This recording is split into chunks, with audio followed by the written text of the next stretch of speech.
बुलढाणा जिल्ह्यातील जळगाव जामोद शहरात बिबट्यांचा वावर आढळल्याने नागरिकांमध्ये दहशतीचे वातावरण निर्माण झाले आहे।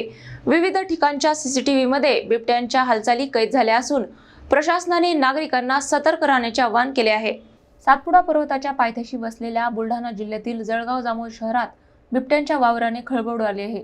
16 मार्चच्या मध्यरात्रीपासून 17 मार्चच्या पहाटेपर्यंत शहरातील विविध भागांमध्ये बिबट्यांच्या हालचाली आढळून आल्या। सिद्धिविनायक नगर परिसरात आमदार डॉक्टर संजय कुटे यांच्या निवासस्थानाजवळ सर्वप्रथम बिबट्यांचा वावर सीसीटीव्हीमध्ये दिसून आला। त्यानंतर महात्मा फुले कन्या शाळा आणि न्यू इरा हायस्कूल परिसरात सकाळी 5:30 वाजता बिबट्याच्या हालचाली पुन्हा कैद झाल्या। या घटनेनंतर वन विभाग, पोलीस प्रशासन आणि नगर परिषद यंत्रणा सतर्क झाली असून शहरात गस्त वाढवण्यात आली आहे। नागरिकांना सतर्क राहण्याचे आवाहन करण्यात आले आहे। दरम्यान सोशल मीडियावर बिबट्याऐवजी वाघ असल्याच्या अफवा पसरल्याने संभ्रम निर्माण झाला होता।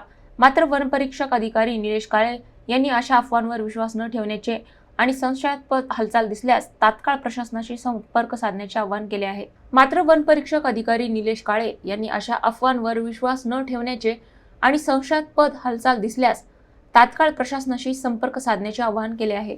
सदरचा वन्य प्राणी हा मनुष्य प्राण्याला टाळण्याचा प्रयत्न करतो, त्यामुळे सदरचा वन्य प्राणी आपल्या समोर अचानकपणे आला तर आपण घाबरून न जाता त्याच्यापासून सुरक्षित अंतर ठेवावे, जेणेकरून तो आपल्यापासून दूर जाऊन आडोशाला जाईल आणि त्यानंतर वन विभागाला आपण तात्काळ संपर्क साधावा। पुढील जी नियमानुसार असेल ती कारवाई करण्यात येईल।